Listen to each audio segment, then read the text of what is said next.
ಗೀತಂ university ವಿರುದ್ಧ FIR. ವಿದ್ಯಾರ್ಥಿನಿ ನಯನಾ ಸಾವು ಕೇಸ್ನಲ್ಲಿ ಈಗ ಸಂಕಷ್ಟ. ಗೀತಂ ಯೂನಿವರ್ಸಿಟಿ ವಿರುದ್ಧ ಎಫ್ಐಆರ್. ವಿದ್ಯಾರ್ಥಿನಿ ನಯನಾ ಸಾವು ಕೇಸ್ನಲ್ಲಿ ಈಗ ಸಂಕಷ್ಟ ಎದುರಾಗಿದೆ. ಕಳೆದ ಸೋಮವಾರ 13ನೇ ಮಹಡಿಯಿಂದ ಬಿದ್ದು ಸಾವನ್ನಪ್ಪಿದ್ರು ನಯನಾ. ಇನ್ನು ಪ್ರಗತಿಯಲ್ಲಿದ್ದಂತಹ ಯೂನಿವರ್ಸಿಟಿ ಕಟ್ಟಡ ಕಾಮಗಾರಿ. ಎಫ್ಐಆರ್ನಲ್ಲಿ ಉಲ್ಲೇಖ ಆಯಿತು ಗೀತಂ ಕಾಮಗಾರಿಯ ಅವ್ಯವಸ್ಥೆ. ಯಾವುದೇ ನಾಮಫಲಕ ಇಲ್ಲ, ಸೆಕ್ಯೂರಿಟಿ ಕೂಡ ಇರಲಿಲ್ಲ. ಅಲ್ಲಿ 10 ಕನಸು ಕಟ್ಟಿದಂತಹ ವಿದ್ಯಾರ್ಥಿ ಪೋಷಕರಿಂದ ದೂರು ಹೋಗಿದೆ. ಈಗ ಗೀತಂ ಕುಲಪತಿ, ಕಾಂಟ್ರಾಕ್ಟರ್ ಇವರೆಲ್ಲರ ಮೇಲೆ ಪ್ರಕರಣ ದಾಖಲಾಗಿರುವಂಥದ್ದು. ದೊಡ್ಡಬಳ್ಳಾಪುರ ಬಳಿಯ ಗೀತಂ ಯೂನಿವರ್ಸಿಟಿಗೆ ಶಾಕ್ ಸಿಕ್ಕಿದೆ. ಈಗ ವಿದ್ಯಾರ್ಥಿನಿ ನಯನಾ ಸಾವಾಗಿತ್ತು. ಈ ಕೇಸ್ನಲ್ಲಿ ಗೀತಂ ಯೂನಿವರ್ಸಿಟಿಗೆ ಈಗ ಸಂಕಷ್ಟ ಎದುರಾಗಿದೆ.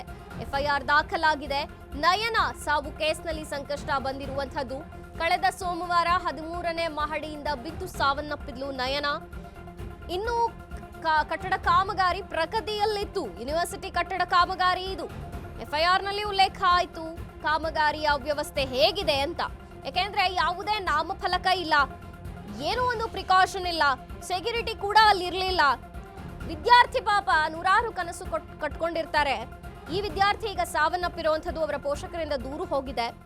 ಕುಲಪತಿ, ಕಾಂಟ್ರಾಕ್ಟರ್ ಮೇಲೆ ಪ್ರಕರಣ ದಾಖಲು ಮಾಡಿಕೊಂಡಿದ್ದಾರೆ. ದೊಡ್ಡಬಳ್ಳಾಪುರ ಬಳಿಯ ಗೀತಂ ಯೂನಿವರ್ಸಿಟಿಗೆ ಈಗ ಬಿಗ್ ಶಾಕ್ ಅಂತಾನೆ ಹೇಳಬಹುದು.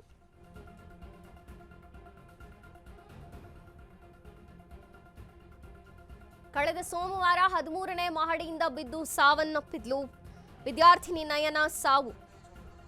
ಇನ್ನು ಪ್ರಗತಿಯಲ್ಲಿದ್ದಂತಹ ಯೂನಿವರ್ಸಿಟಿ ಕಟ್ಟಡ ಕಾಮಗಾರಿ. ಎಫ್ಐಆರ್ನಲ್ಲಿ ದಾಖಲಾಯಿತು ಗೀತಂ ಯೂನಿವರ್ಸಿಟಿಯ ಅವ್ಯವಸ್ಥೆ. ಯಾವುದೇ ನಾಮಫಲಕ ಇರಲಿಲ್ಲ, ಏನೋ ಒಂದು ಸೆಕ್ಯೂರಿಟಿನೂ ಕೂಡ ಇರಲಿಲ್ಲ. ಯಾವ ಒಂದು ಪ್ರಿಕಾಷನ್ಗಳನ್ನು ತಗೊಳ್ಳದೆ, ಮುನ್ನೆಚ್ಚರಿಕೆಯನ್ನು ಮಾಡಿಕೊಳ್ಳದೆ ಕಟ್ಟಡ ಕಾಮಗಾರಿ ನಡೀತಿತ್ತು. ಅವ್ಯವಸ್ಥೆಯ ಆಗರವಾಗಿತ್ತು. ಗೀತಂ ಯೂನಿವರ್ಸಿಟಿಯ ವಿರುದ್ಧ ಈಗ ಎಫ್ಐಆರ್ ದಾಖಲಾಗಿದೆ. ವಿದ್ಯಾರ್ಥಿಗಳು ಸಾವಿರಾರು ಕನಸನ್ನ ಕಟ್ಟಿಕೊಂಡಿರ್ತಾರೆ, ನೂರಾರು ಆಸೆಗಳನ್ನು ಇಟ್ಕೊಂಡಿರ್ತಾರೆ. ಚಿಕ್ಕ ವಯಸ್ಸು, ಯೂನಿವರ್ಸಿಟಿಯಲ್ಲಿ ಓದ್ತಿದ್ದಂತಹ ವಿದ್ಯಾರ್ಥಿ ಈಗ ಈ ರೀತಿಯಾಗಿ ಸಾವನ್ನಪ್ಪಿರೋದು ಅಫ್ಕೋರ್ಸ್ ಪೋಷಕರಿಗೆ ಸಿಟ್ಟು, ಆಕ್ರೋಶ ಇದೆಯಲ್ಲ, ಖಂಡಿತವಾಗಿಯೂ ಈಗ ಕುಲಪತಿ, ಕಾಂಟ್ರಾಕ್ಟರ್ ಮೇಲೆ ಪ್ರಕರಣ ದಾಖಲಿಸಿದ್ದಾರೆ ಪೊಲೀಸರು. ದೊಡ್ಡಬಳ್ಳಾಪುರ ಬಳಿಯ ಗೀತಂ ಯೂನಿವರ್ಸಿಟಿಗೆ ಈಗ ಇದು ಬಿಗ್ ಶಾಕ್ ಅಂತಾನೆ ಹೇಳಬಹುದು.